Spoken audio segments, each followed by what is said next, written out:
Assalamualaikum warahmatullahi wabarakatuh. Halo teman-teman Salsabil Homeschooling. Namaku Listia Kelila Ardianti. Aku akan mengajar materi mata pelajaran PPKN jenjang SMA. Kalau di buku Homeschooling Salsabil itu di halaman 297 sampai 298 bagian C itu mengenai penerapan demokrasi di berbagai aspek kehidupan. Oke, yang pertama kita akan membahas tentang pentingnya demokrasi dalam kehidupan bermasyarakat. Negara Indonesia adalah negara yang demokrasi, namun dalam kehidupan sehari-hari masih sering kita temukan perilaku yang tidak demokrasi seperti bertindak sewenang-wenang, tidak menghargai perbedaan, tidak mematuhi aturan, dan lain-lain. Sedangkan setiap negara yang menganut sistem demokrasi itu harus menjunjung tinggi nilai-nilai demokrasi demi mewujudkan tujuan dari negara tersebut. Dalam kehidupan bermasyarakat, nilai-nilai demokrasi sangatlah penting diterapkan karena dengan dilakukannya demokrasi, kesepakatan akan lebih mudah dicapai. Misalnya, pada masyarakat pedesaan itu biasanya ada kegiatan bernama rembuk desa yang dilakukan ketika sedang ada permasalahan yang terjadi di desa tersebut. Selain itu juga ada bentuk gotong royong yang merupakan pola hidup yang ada di Indonesia sekaligus merupakan perwujudan dari nilai-nilai demokrasi. Pelaksanaan demokrasi di masyarakat tercermin dalam kegiatan gotong royong. Dalam gotong royong terkandung nilai moral kebaikan dan hikmah yang sangat mulia.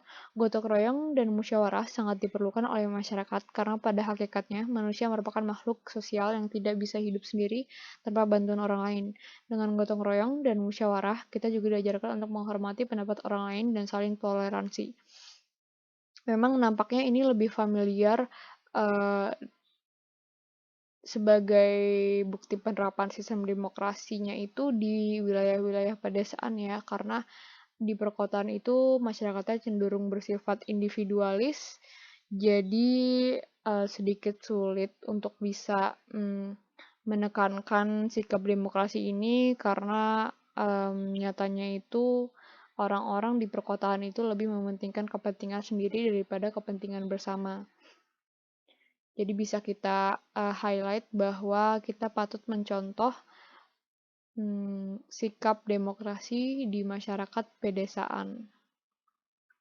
Selanjutnya adalah pentingnya demokrasi dalam kehidupan bernegara. Meskipun Indonesia itu memiliki sistem pemerintahan yang demokrasi, namun nyatanya dari tahun 1945 sejak kemerdekaan Indonesia sampai sekarang itu tidak selalu berjalan dengan baik. Contohnya ketika 1949 sampai 1950, sesaat beberapa tahun setelah kita merdeka itu kita masih terpengaruh oleh penjajahan oleh Belanda. Itu Belanda mencoba untuk menjajah kita kembali, dan sistem demokrasi ini dapat membantu kita untuk stand up atau berdiri melawan penjajahan fisik maupun secara batin. Dan pelaksanaan demokrasi dalam kehidupan bernegara ini sangatlah penting karena dengan terselenggaranya pemerintahan yang demokratis, maka akan terbentuknya kesejahteraan dan keadilan bagi seluruh rakyat. Kita masuk ke aspek kehidupan politik. Salah satu aspek pelaksanaan demokrasi ini sangatlah penting dicapai karena demokrasi berkeadilan untuk rakyat akan mudah tercapai.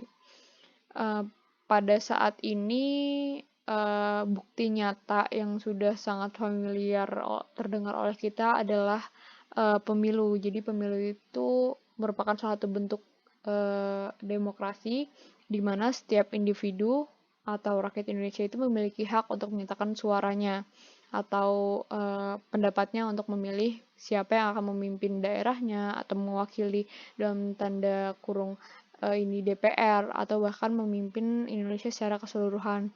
Yang tidak baik adalah apabila kita mempengaruhi pendapat orang lain dengan cara yang tidak baik, lalu ada beberapa pihak yang sengaja memanipulasi data supaya menang atau menghalalkan segala cara untuk menang seperti korupsi, kolusi, dan nepotisme.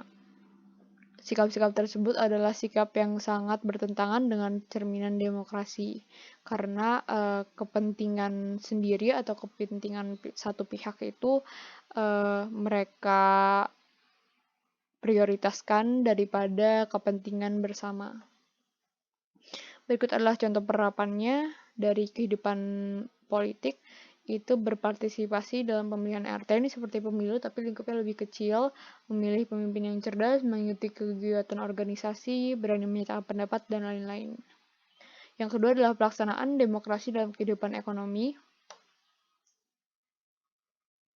Ini tersampaikan di Undang-Undang Dasar 1945 pasal 1 sampai 5. Bisa teman-teman baca. Kita langsung lanjut ke contoh penerapannya, itu hidup hemat dan sederhana, menghormati hak milik orang lain, dan turut serta dalam keanggotaan koperasi yang memiliki semboyan dari anggota oleh anggota untuk anggota, di mana pemegang kekuasaan tertinggi adalah rapat anggota. Jadi koperasi ini seperti sebuah badan perekonomian, tapi ini lebih mementingkan kekeluargaan, di mana tidak diperbolehkan satu pihak itu melakukan tindakan atas keinginannya sendiri gitu.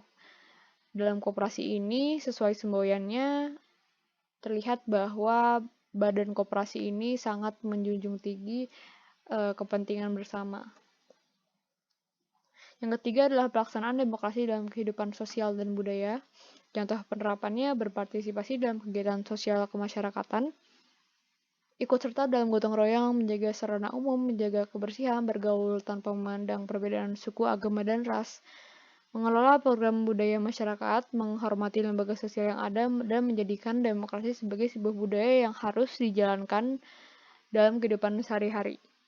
Yang keempat adalah pelaksanaan demokrasi dalam kehidupan pendidikan, di mana pasal 3 menyatakan bahwa pendidikan nasional berfungsi mengembangkan kemampuan dan membentuk watak serta peradaban bangsa yang bermartabat dalam rangka mencerdaskan kehidupan bangsa. Dan dinyatakan juga pada pasal keempat ayat 1 bahwa pendidikan itu diselenggarakan secara demokratis dan berkeadilan serta tidak diskriminatif dengan menjunjung tinggi hak asasi manusia, nilai keagamaan, nilai kultural, dan kemajemukan bangsa.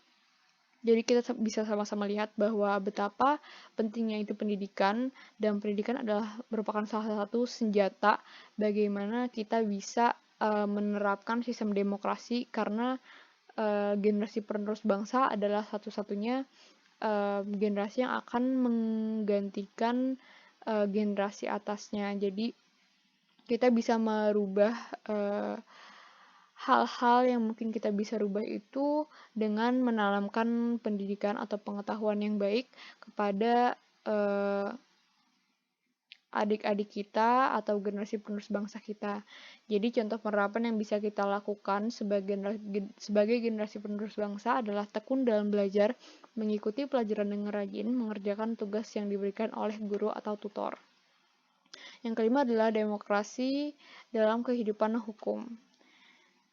Ini adalah dua konsep mekanisme kekuasaan dalam menjalankan roda pemerintahan negara, saling berkaitan dan tidak dapat dipisahkan, karena pada satu sisi demokrasi memberikan landasan dan mekanisme kekuasaan berdasarkan prinsip persamaan dan kesederajatan manusia. Pada sisi yang lain, negara hukum memberikan acuan bahwa yang memerintah dalam suatu negara bukanlah manusia tetapi hukum. Jadi ini mementingkan adanya persamaan dan kesederajatan manusia. Jadi setiap hak itu sama, kewajiban yang perlu ditaati oleh setiap masyarakat juga harus sama. Jadi tidak ada diskriminasi atau hak istimewa kepada pihak-pihak tertentu atau individu tertentu dalam menaati aturan yang dibuat ini oleh hukum, bukan manusia. Kemudian contoh penerapannya itu mematuhi hukum, berlaku adil, dan menyadari berbagai hak dan kewajiban sebagai warga negara serta melaksanakannya dengan baik. Yang terakhir adalah pelaksanaan demokrasi dalam kehidupan pertahanan dan keamanan. Contohnya itu menghormati kebinekaan, menjaga ketertiban umum, turut serta kegiatan ronda atau siskamling, tidak menyebarkan hoaks dan ujaran kebencian yang dapat memicu perpecahan antar bangsa, kemudian melaporkan pada pihak berwenang jika terjadi hal-hal yang mencurigakan di sekitar. Kesimpulannya, kehidupan berdemokratis merupakan kehidupan yang sangat penting diciptakan karena dengan terwujudnya masyarakat yang demokratis, kesejahteraan dan keadilan akan dengan mudah terwujud. Dengan melaksanakan demokrasi dalam setiap aspek kehidupan, maka akan banyak keuntungan-keuntungan dan dampak positif yang akan kita dapat.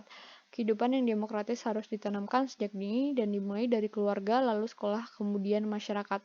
Jadi, hal-hal yang kita bisa lihat seperti budaya buruk, korupsi, kolusi, dan nepotisme, atau budaya-budaya lain yang bersifat individualis dan tidak mementingkan kepentingan bersama, itu bisa kita cegah sama-sama apabila semua masyarakat menaati sistem pemerintahan demokrasi dengan baik dan detail, yaitu contoh-contoh penerapan yang telah tadi aku jelasin kepada teman-teman Salsabil itu terdengar atau terlihat sepele, tapi apabila kita semua benar-benar melakukannya dengan baik dan semua orang melakukannya, maka kita bisa melihat peluang harapan kita di masa depan untuk menjadikan negara Indonesia itu yang selalu jujur dan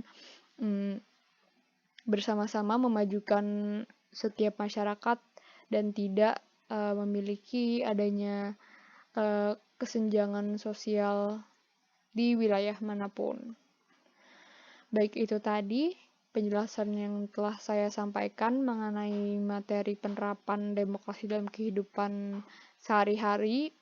Mungkin teman-teman kalau mau belajar lebih lanjut bisa di googling, sumbernya juga sudah tertera. Terima kasih banyak atas perhatiannya. Mohon maaf apabila ada kata-kata. Wassalamualaikum warahmatullahi wabarakatuh.